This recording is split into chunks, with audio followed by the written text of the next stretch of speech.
Chatham Journal and the Chatham Chat List, and I'm here with Burney. When you spell your name, you spell your name a little differently. Yeah, my parents were wanted to be unique. So Unique, and so they spell it my how? whole lifetime of spelling my name, so we named our kids all names that are easy to spell. Okay, but again, going back to how you spell your name. Yeah, B-U-R-N-E-Y. B-U-R-N-E-Y. So And just it's Waring, not warning. Waring. Waring, W-A-R-I-N-G. see, you guys learned something new. Hey, we're at 79 West in the Mosaic in Chatham Park. What's your official title with Chatham? I mean, Innovate Chatham. I am the president of Innovate Chatham. Okay, you are the president with Innovate Chatham. We're going to talk a little bit about Innovate Chatham later on in this discussion, but where the conversation is going right now, and there's construction work out there, so that's what the beeping is about. We're going to talk about the project that you're working on for improving internet in Chatham, the Chatham Internet Initiative. Right. Tell us a little bit about that, Bernie. So we started out talking about the digital inclusion plan for Chatham County. And so when we say digital, we really almost always mean the internet. So when we're talking about the digital inclusion in Chatham County, it's about having the internet for everyone in Chatham County. And so you need to talk a little bit like, why is that worth it? Well, we're kind of we're past, I think, actually the tipping point for all this new technology. It's already changing people's lives, right? But what we're ending up with in Chatham County is everybody who lives here knows we have the northeast area, which has everything they need, and the rest of the county doesn't. And so we're ended up with pockets of the county now that don't have internet or can't afford internet or don't know how to use internet, and they're getting left further and further and further behind in what we all like to think of as a normal world. Well, how did this digital inclusion plan begin, and how did you land up, I guess you're spearheading this project? Well, so I'll start off saying that this has been a learning curve. We're still on the learning curve. So Okay. I'm going to tell everyone out there, I'm not an expert. I'm trying to become knowledgeable. So I've come up the learning curve a little bit. I basically started like in August last year. I really didn't know what digital inclusion meant, and I've tried to educate myself a lot about it. So digital inclusion is really about three things. So one of them is access to the internet, or sorry, availability of the internet. So you might live in a house and there's just no internet for you to buy, or you might have such poor internet that you might as well not have it, or almost not have it. You can't do modern things on it. So that's availability. The second part is access, which is affordability. Can you afford to have the devices to run the internet on? Can you afford your monthly cost for the internet? So, and the third category, so we did availability, access. The third category is adoption. So do you know what you can do and how to go about using the internet in order to participate in a lot of things in life, right? All right, let's backtrack to the first part where when we talk about internet. Internet means a whole lot of things. I mean, I remember my first connection was CompuServe, and then listening to the tone as you're trying to come online over a landline. Yeah. What's your definition of internet or degrees of internet? Right, so 10 years ago, the internet was a totally different thing, right? 10 years ago, the internet was totally optional in order to live a decent life, right? But as we moved into this kind of current era, and COVID accelerated us maybe 3 to 5 years through this. Now you're talking about if you don't have internet, or let's turn it and make a positive thing. If you have internet, what are you able to do? You can do your digital banking. You don't have to go to the bank. You can do telehealth. If you're sick, you have a chronic condition, you can see a doctor or nurse without leaving your house. You can order all sorts of, basically anything you want and have it delivered to your house. You can search for jobs anywhere in the country, anywhere in the world, right? You can make applications. You can learn anything, right? So I was thinking about this, like, I did pretty good in engineering school, but I really didn't like calculus very much. And I managed to do adequately, but I failed 1/4 of calculus, which was going to be the end of my engineering career, right? So if you failed calculus, we wouldn't even be having this discussion. Well, I did fail it. Oh, you did? I did fail it. So in order to try to recover from that, I thought it was impossible. I had like the worst teacher. That was the problem. Wait. Bernie, are you saying it's your teacher's fault, not It your was fault? definitely. I can prove that statistically. The teacher was really bad. Couldn't communicate with anyone in the class, but I especially didn't understand what he was trying to say. Okay. All right. So what did that cost me? Well, it cost me a whole quarter of my career. Almost cost my career. I had to go to community college and make it up, right? So I had to go like 5 nights a week to community college across town during what would have been my summer in order to make it up, right? Right. If I'd had the internet, here's the thing: if I'd had the internet, I would have looked at what was in the book that I didn't understand. I would have gone to Khan Academy, and they would have explained things to me in language that I could understand, right? And if I didn't understand that, I had all sorts of people I could have asked questions of that I didn't have back in those days. It would have all just been sorted, right? So like, there's a huge difference now in what your capabilities are, right? People can work and they can still take classes on their own time at home, right? We talked about telehealth. Here's one that I kind of learned a couple things recently. So there are programs now that you can have that let you age in place at home, right? Age in place. Age in place. So imagine, here's your situation, right? You're the son or daughter. You live in Raleigh, and you have to drive to Siler City to make sure mom is okay, right? That's a long way, and you've got to do it like 3 or 4 times a week. She has different questions and needs help with stuff or whatever, right? And one day she doesn't answer the phone, and you're worried, and you have to take time off work to drive out there and everything. There are programs now that you can set up. You can set up the house with motion monitors and communication. You can set it up maybe to like change channels and unlock a door. Like they can call for EMT help, for nurses and whatever. That is life-changing because there's somebody who would end up having that hard conversation. Mom, I'm afraid we just can't keep doing this. We're going to have to put you in a home. And I really want to stay in my home. No. And maybe in the current world, you can say, you can stay in your home, but we'll set this stuff up so that we can, make sure that you're okay during the week. We'll come see you on the weekend. Yeah, right? But that still doesn't take care of that flashing 12 o'clock on the old-time VCR. No. They don't have an old-time VCR anymore. That's right. Let me change the Netflix channel for you. There you go.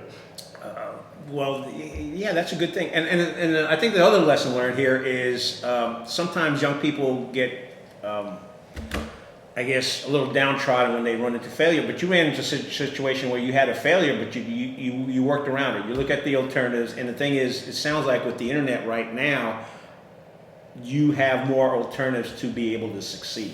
Right. So technology, all technology, right? So we're talking about special digital internet technology now, but all technology starts out in the beginning. It saves people time, right? You think about people that don't have to chop fire. Have you ever tried to keep a fire going? Yes, we have a wood-burning fire. It's a continuous a continuous task. In the old days, you just had to keep feeding that fire all day long. You had to chop wood the rest of the time, right? Somebody had to wash the clothes on the old washing board. Everything. These were all like full-time jobs. You needed like one person in the family who could only do those things, right? Right. And now people can have a whole career. So first, it's about saving time. Then it's what you do with the time where the extra value comes in, right? So like, if you're able to not spend all day. When I first started work, the way we actually wrote, documents was we had the typing pool type them up. They got them wrong a lot, right? We had to go back and go another iteration. Can you tell folks about what decade this was in? So this was in like the beginning of the 1980s, right? The beginning of the 1980s. So we still had a typing pool. Right. So you didn't have a typewriter. Engineers didn't type things. So you wrote it out longhand. You handed it to someone. They typed it up. They inevitably got some things wrong. You had to go back and do another loop.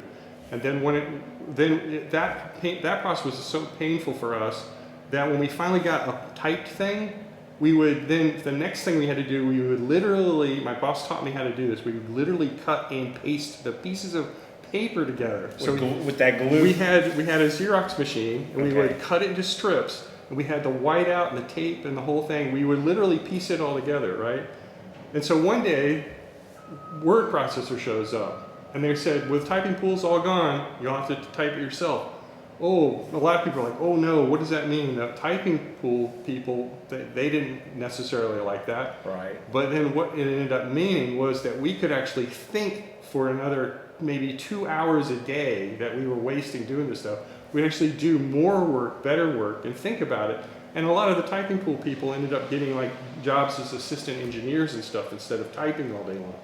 So, you know, we took that technology and we used it to save time at first, and then allowed us to do more stuff. Like calculus isn't that thing we talked about, right? All right. So I learned how to do calculus.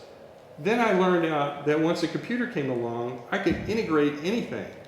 I could do things that were impossible to do before. I could do it 1,000,000 times, right? So it's like, it just raises the bar. Like, you know, what do you do with that extra thing that technology gave us? Okay. You gave some practical examples of stuff that you've been able to do, or people in general haven't been able to do. But you gave that example of the grandma or mom sitting in Siler City and someone and a relative sitting in Raleigh. What is the importance, or some more specific example of what high-grade internet access in Chatham County means to Chatham County residents? Well, you can, if you have the right skills, you can work for anyone in the world, right? I have 4 teams that I'm part of right now that are scattered around the world. One of them is here. Okay, what's the farthest one you've got scattered? I'm going to have to go to Brunei, I think, in another month or two to visit with people that I'm working with right now. All right. That'll be the first time ever. But I've been working with them for 2 or 3 years. I've worked in Kazakhstan with a team in Kazakhstan. I'm working with another team in Nigeria. So these are things that are impossible, right? So I know it's hard to believe that Chatham County people could do things like that. Maybe hard for them to realize that they could do it. But like, the world is open now. So it's interesting that you mentioned that, because I wrote a paper in 1990. I was at UNC Business School. I wrote a paper on teleworking, which is what it was referred to back then. I actually said we had technology back then that would allow us to do it, but it was a mindset. And do you think that COVID helped move the mindset? Because it was a manager's mindset. It's kind of like, Burney, we want you in the office because I want to be able to see you in the office every day. But now you're saying, hey, as long as I'm producing, it doesn't matter if I'm in Siler City, Moncure, Pittsboro, or any other place in the world, so, as long as I have that technology and internet connectivity. So I respect part of the other side of the argument, right? Okay. So I respect that it is good from time to time to have face-to-face communications. It deepens a connection or whatever. I respect that part. But if people remember, like, or people probably still experiencing what it's really like to be in an office, being interrupted all day long, like the people going like this when you come in the morning, and stuff like that, right?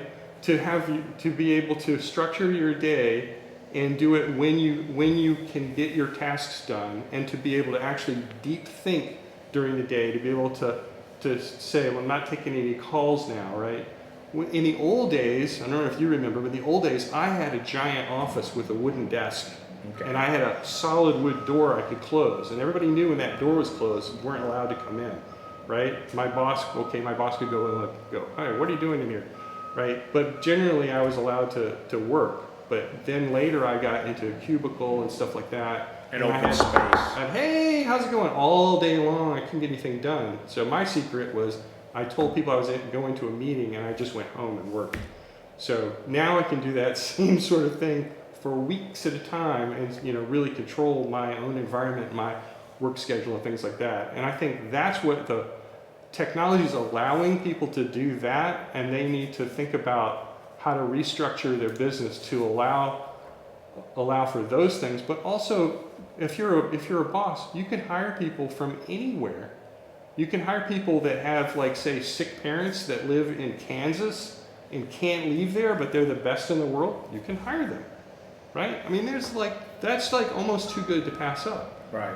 If you're a Chatham County person and you're like, hey mom, I'm sorry, I'm gonna have to leave you and go move to New York City, and that's a painful thing, you can say, Mom, I'm working for a company in New York City, and I'm going to stay right here in that house, right where across the street or wherever. Well, You know? it's funny that you mentioned that because I was up in New York City, and my brother-in-law mentioned the fact that there are a lot of people who work from home or have moved out of the city, and as long as they have good internet connectivity, they're still earning a New York City salary, even though they're living in the suburbs. And I guess it's the same thing for the mom with the son living here. I got a son at home. We've had 3 blessed years now of him working in New York City, in Manhattan technically, but Right. actually lives in our house. So we've had 3 years? 3 glorious years. You're a great dad. I would have booted him out after just 1 year. It's wonderful. So yeah, and my message to the managers and things like that, if you're still managing people based on time that they sit at a desk, you lost it. Right? You should go back to managing school and learn about how to manage by tasks and products and value and stuff like that. So. Timelines. And goals and achievements. Okay, we've got a pretty decent background here. You started this process of August of 2021 of the digital inclusion plan. Can you kind of give us some, some marks along the way, some stepping stones along the way from August 21 to here we are in January 2020? So first we and you can keep talking. I'm just going to check to make sure we're recording fine. So go ahead. Okay. So first we would try to figure out. We heard that it was necessary to have a digital inclusion plan. So, here's why Chatham County needs to have one. So the state has now been given money from the federal government for this thing called BEAD, which stands for Broadband Equity something another, but it's like $43 billion program to improve internet in all sorts of various bits and pieces, all the things I mentioned before about digital inclusion. So they have $43 billion they're handing out to the states, and the states need to allocate that, and they're going to allocate that in part based on a county having a digital inclusion plan. And in the digital inclusion plan, the county's responsibility is to come up with like what do we have now, what do we want to have, what are the gaps, and things like that, right? So we understood that we had to have this. So that some other counties were ahead of us. I think half the counties in North Carolina already have digital inclusion plans, at least underway, and maybe 30% of them are finished already. So Chatham's not like leading the pack here. Which is there a deadline that Chatham needs to meet? So, is there a deadline? Well, it's hard to answer that question exactly because we don't know exactly when the money is going to need to be appropriated, and they haven't come out with the exact timeline and stuff like that. But it's going to be, let's say, this year, or we'll be too late. Okay. Right. And earlier this year, or it'll be too late. Gotcha. So we're trying to shoot for January. So we knew we needed to have this thing. Right. We looked at some plans, and then the state came out with a template for people to write these plans, which was super helpful. So basically, when did you get that template? Was that sometime in 21? So it was sometime in last year. Okay, 22. Okay. Yeah. So I think around September or something like that. I went back and I found the plan or the template, and I was like, okay, I have enough information now to start populating the template. And so basically, we started putting it together. So I say I have a coalition of various other nonprofits that have been involved in this. So we kind of took the lead on as far as doing say most of the work, but we got lots of input from various nonprofits in the county and things like that when we put it together. So we populated it, and we've been iterating back and forth. How does this look? What should we change or whatever? And it's kind of come to a point now where it's been a sort of a solid draft. The county's then taken it, and it's looking at especially the governance aspect of it. We need to have, this is a big thing, right? We could end up with millions of dollars if we're lucky. So is this a public-private venture, or is this more of a public venture? It's probably mostly going to be something that is done either by the county or by groups that the county chooses to help them with. But the plan itself would be a perfect thing for somebody to go if they wanted to try to get a grant or something the grant is going to ask a lot of questions that could be answered by the plan, right? Like, well, how many people are in Chatham County that need this kind of thing, and what do you mean internet's not available? And all the plan tries to answer all those type of questions. So it could be useful for nonprofits who aren't going to directly be given money to seek grant money from other sources, for example. So in a way, this digital initiative is also building a template for those groups as well. Yeah. Okay. And it'll be a public document. Hopefully, I'm thinking it might be kind of like an evergreen document. So we'll send a copy to the state at some point, hopefully like maybe end of January or something like that. Say, here's what we're thinking. Maybe we'll have to do some iterations, but anyway, it will be something we can, if somebody comes up with new things later, hey, we forgot about this, we can put it in there and other people can use it. Now, I know you've had several meetings. I run the Chatham chat list. I know you put out the Chatham chat list. You had a meeting, you have some meetings coming up. We're not going to talk about the meetings coming up. We will talk about them, but not at the moment. How have you reached out to the public? What kind of discussions have you had with the public? What kind of discussions have you had with the nonprofits? So we had a series, we had 8 weeks or something of teleconferences weekly with the group of nonprofits. We've been emailing to them like once a week while we were building it. We've kind of just started really like trying to go to the public and get more public input. We've had some success getting some public input. But now we're going to make a kind of a push for that to try to see if there's anything that we left out. Okay. It's kind of a difficult thing because like and this is what I found out a little bit with where really everybody who's been involved in that. How do you help with something if you don't like really intimately familiar with all the things that are available and the technology? How does it work and what's possible and all that, right? So it's a little bit difficult to just jump in and say, here's what you should do, because like you got to know a decent amount in order to be able to really help. So right now I'm really what I would like to get from people is like they think about their own lives and they can then say, here are the things that I see that's different from what I see other people being able to do. This is what I really wish I could do. Can this help with that? That kind of a thing. And then we can check back into some of our strategies and see if these things are covered, right? Can we help that person with that problem as part of this, right? Do we have a lot of people like that? Do you have one or two specific examples that maybe you've gotten from the public or from one of the nonprofits that kind of sticks out? Oh, there's a lot. Well, here's one that I never thought of. So there's a, and I don't know if we're gonna like fix this problem, but I didn't understand this problem. So like during the pandemic, people couldn't get a lot of work done, and where like students, in this case it was a student, and they said, okay, well I have to take my laptop to finish my project. I have to take my laptop and I'll have to go to the library, which is closed, but I'll sit outside and use the library's Wi-Fi in order to type my thesis or whatever they were doing. Well, while they were there, their laptop died, and they didn't have enough power in order to finish the thesis, so they're having to go home, charge the laptop, come back to the library, and they were like, can you put in maybe a public power outlet where the Wi-Fi is? Right. Well, I wouldn't have thought of that, right?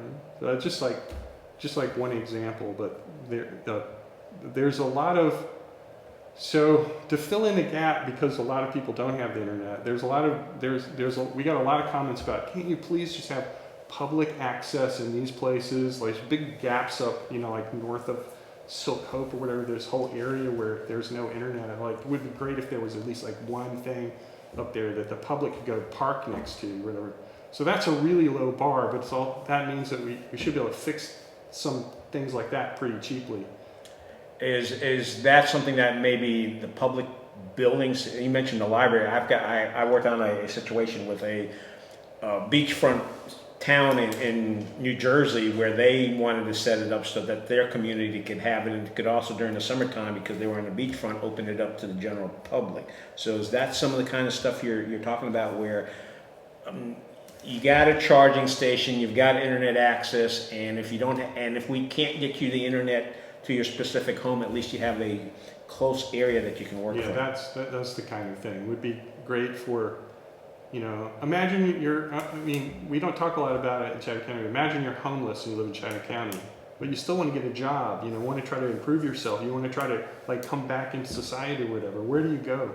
right? You know, it'd be nice if there was an inside place with a computer that they could go work at or whatever. Now the Chatham County Library has some facilities like that. Right. Maybe we need some more of those. That was one of the feedback from another person in the nonprofits. Like if there was a day center type place where people could come, we'd like that place to have devices and internet also. So from the public's input session, sorry for interrupting, in the public input section, would you also be looking at where the greatest needs are and maybe find a facility that, and I guess it's open right now to, it doesn't necessarily need to be a Chatham County or county facility. It could be maybe a business that's willing to open up their doors. Yeah, or a nonprofit that has space or whatever, maybe near, I mean, that kind of, there's lots of stuff in this area, right? So we're just talking about one little thing, but like maybe the food bank or something like that could be a place where we could have, help them pay for having that sort of access and things, right? So, yeah, but again, availability, access, and adoption of the internet, right? I think that last category is a bit, it's most amorphous. It's the hardest to sort of measure. It's like we kind of know how many people, sort of know how many people don't have the internet. We sort of also know how many people could have it that didn't buy it. Right. But the last category, we really don't understand who the people are exactly that can't use the internet and would like to be able to use it and ought to be using it. So like, it would be great to get more input from people about that aspect and try to figure out what are the things we should be, how many people want to be trained in like basic computer skills and internet and things like that. Hard for us to even imagine, right? Because we're so intimately involved. It's hard for us to even imagine that there's somebody out there that can't use a tablet or the Windows or whatever, doesn't know how to do it. But, you know, we need to find out how many of those people and what categories they are in.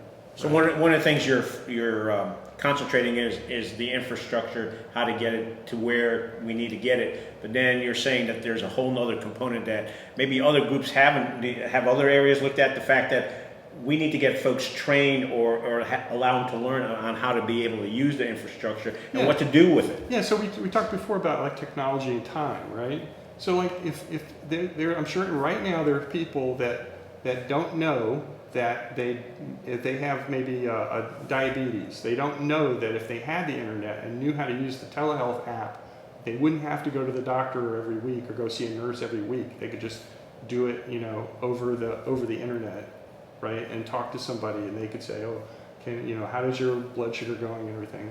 I'm talking like I know something about this, but they don't know. You're doing a good job so far. But they don't know that they could do those things. So I just found out a couple weeks, a month ago or whatever, that there's a whole thing around the criminal justice system that they put in when COVID happened, where people are, you know, testifying, giving depositions and whatnot over the internet, and they can check their court date, see if it's still, you know, it's still going to be on that date at that time on the internet, right? So like the part of, you know, maybe the part of society that needs that the most might actually not have access to that. And then like they're wasting huge amounts of their time that they could be doing other things, trying to, you know, do things in person, right? Well, there's somewhere out there, there's somebody who still drives to the bank to deposit a check, you know? It's like, yeah, we forget, right? So it's hard for us to imagine that you might have to sit down with somebody and, you know, over a few weeks, show them how to do these things and like till it really clicks. You know, my mom just passed away, 94, but like she couldn't do some of those things ever, and some of it she forgot. Right. So when we talk about adoption, we're talking about teaching people how to do stuff. We're also talking about helping people on an ad hoc basis be able to do things, right? So like somebody goes to one of the, say, nonprofits that helps in a certain area, and they say, well, all you have to do is go to our website to be able to do blah, blah, blah. And they're like, I'm sorry, I can't do that. Right. Then we should, if we do things right, we should have a place to point them to where they can go and someone will help them. So that last category is one of the jobs of something we call a digital navigator, which would be somebody who could help make sure these things kind of get into place. Right. I think that part's important and sometimes gets overlooked because, as you mentioned, I've run into folks having that experience, and for the most part, they kind of get frustrated and just walk away with it. Right. So it sounds like, hey, we want to include that part of the population because this is something that can help them out, just like it can help us all out. Even more. I mean, some of this is so life-changing. Like stuff that we do, a little bit extra for us would be great, right? Like, it would be great if my internet was working all the time at home, right? And I know some people are like, my internet's really slow, and we have this outage and stuff like that, right? It would be great for us if it was a little bit better. Right. We wouldn't complain at all. We'd like that. Well, I turn off the picture of my Zoom and say it's because the internet's slow, but that's because I have a face for radio. So. Right. But then there are other people that like even a little thing would just make like the world of difference, right? Like the person who could stay in their home for another 8 years or something like that, right? Yeah. That's just. Yeah. I think that would be for lack of a better term, a godsend. Okay, we've touched on a whole bunch of topics. We're moving along here. Let's talk about where you start August 2021. We're now January 2023. You've got a meeting coming up. Why don't you let folks know about this meeting? Yeah, so we would like to get some public input. So there's 2 meetings coming up. So the first one is going to be right here in the 79 West thing on January 12th at 5 p.m. So if you want to register for that, it's a free event. We'd like people to register because we might go over the numbers for the space we have. So we'd like people to register. If you go to Eventbrite, eventbrite.com, I think, and search for Innovate Chatham, these events will come up. Right. So the one is January 12th here, and the other one will be January 19th at 5 p.m. at the North Carolina Arts Incubator. Okay, and that's in Siler City. For Siler folks, we're going to put it. We're going to have this also on YouTube, and I'll add it on the Facebook page. We'll provide the link for it. If someone doesn't have the internet, is there a number they can call, or they? If you need anything that we're talking about and you don't have access, I don't have a phone number. But if you have You're not going to turn them away at the door, are you? No, Probably not. Okay. No. But if you have a phone, you can always email me at president@innovatechatham.com. Is that with a capital P or a little p? You can do it either way. President@innovatechatham.org. Okay, innovatechatham.org, president at. And for those of you who don't know where 79 West is, it's here in Mosaic Park in Pittsboro. So it's across from the Northwood High School. There's the gas station here, and you just come on back here. Watch out for the construction. Drive carefully, and that is on the 12th at 5 p.m. At 5 p.m. And over at Siler City at the Incubator, it's on the 19th at 5 p.m. At 5 p.m. So just remember, and is that a Tuesday the 12th? I think if they're Thursdays. Thursday, okay. And we're going to be getting input, and we're also going to be giving books out with information that can help people who attend, or maybe some people they know about, like how to get discount internet, how to help themselves with the FCC broadband mapping process, so that we know whether they have internet or not for real, like truth checking the federal government's map of where the internet is, which we're sure is optimistic, and we don't want it to be. We want it to be realistic. Right. So we'll be telling people how to get training and things like that too. All right, we're going to talk about Innovate Chatham, Innovate Carolina, but before we get that, I don't know if we want to cover this. The rules in North Carolina concerning internet, it's pretty much restricted through to the internet service providers, and it's not something government agencies are able to. As far, I think the actual, I might be wrong, but I think the actual rule is governments are not allowed to put in internet and then provide it to the public. They're not allowed to compete in that way with private businesses. Right. That's a fine point, because it's a little bit, I think there's a middle ground there that I believe is worth exploring. Can the government actually put in the infrastructure and then say, there it is, we would like people to bid to operate and maintain this? I don't know if that's illegal or not. Okay. So, but yeah, that's beyond the scope of this thing. I just want to make folks aware of that. I do know, I think Carborough, their town hall, they do have general internet that if you're in the vicinity you can use it, but they're not providing it as a service Oh provider. yeah, and we have free internet. Right. Chatham County, all the public libraries and all the public buildings, maybe they've all got high-speed fiber going to them, and at least the libraries, they have internet that you can use for free, and devices or whatever. Yeah, and I was just going to say, if you're at the schools around here, the internet you sometimes can get, sometimes you can't get. Funny, again, when I'm at Northwood, sometimes it's easy to get, and other times it's not. Why, I don't know, and that's beyond the scope of this discussion. If I can, I'll just elaborate a little bit on one point. So in 2019, I think, Chatham County hired Conterra Okay. to put in 88 miles of high-speed fiber around Chatham County. And I'm talking to Conterra now.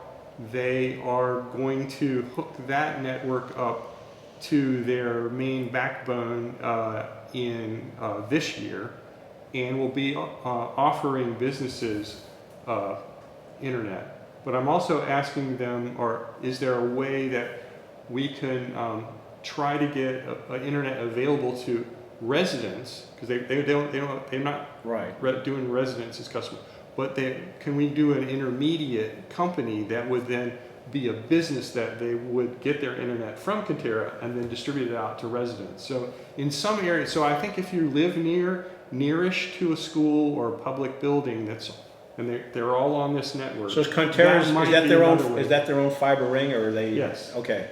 So they might be able to create a competitive local exchange carrier, Siler type of environment. So they would work off with that. they would work with other they would be, say, a provider of the back of that Right. network, and they would hire like a general contractor company that would then put in the rest of the infrastructure and also arrange for an internet provider to like sort of operate and maintain it in the long run. So there's this thing could help two different groups in Chatham County, right? So if you're in let's make things like sort of black and white. I'm sure it's not really, but so if you live in a middle to a higher income area and you don't have internet, right? Then this might, if you happen to live in certain places, this might be a way that you could form either with your HOA or a separate entity, some kind of consortium that could negotiate with Conterra in order to maybe get access to that, right? So organizing your community is going to be a good idea no matter where you live in the county. If you don't have internet, organize, make it easy for some service provider to look at your area and go, oh, we could maybe make some money here, right? So that's how you get further to the front of the line, I think. The second category is that there's the lower to middle class areas that looks like it's not going to be profitable for the internet service providers to come in, and maybe not until the internet starts coming closer and closer until it's like, okay, it's real cheap now to provide this. That could take years, right? So that other category, maybe we can use the grant money to bridge that gap between what money that the service provider could make and what they want to have as profitability. We close that gap, then it's like, hey, we're interested in that. Right. So that's what the grant money would be for. Where does cellular fit into all of this? I haven't done a lot on the mobile broadband, but if you look at the FCC map, I think it's telling the true story, which is pretty dismal. So, yeah, I laugh because if you look at the company maps, they're like, oh yeah, we got 98% of the country covered. Yeah, it's like, it's just so unfair that they do that. So let's do mobile broadband. So the mobile broadband, yay, I like mobile broadband, it's really good, but you can't it's impossible to get the speed very high. Yeah. We're a rural area, we can't put towers every 100 feet like they would have in like New York City, where they have 5G and the little stations are like, every block or something like that, or even closer. We're never going to have that. Yeah, probably one of those blocks has as many people in it as the entire Chatham County. We're the 10th largest county size-wise in the state. So 5G, you don't need to know very much about it, but what you do need to know is that if you want like really high speed, you need to have really high frequency, and really high frequency can't penetrate much. Right. So this cable would be an impediment maybe to 5G.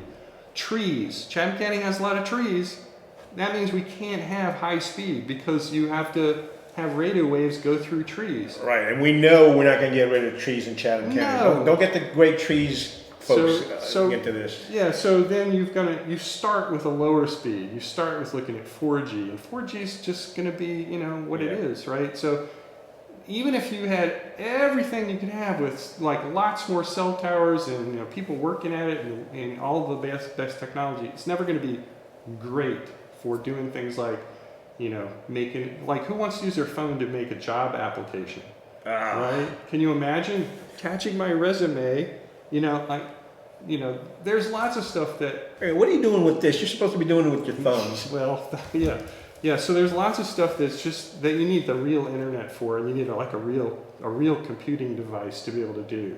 And we need to not set the bar too low. Right. That should be the bar. So I would say your home needs to have a computer. You need to have 100 megabits per second internet, which is, I have 300 at my house. It's not unusual. So 100 is going to be still pretty good. Yes, for it most will be. people would be really happy with that.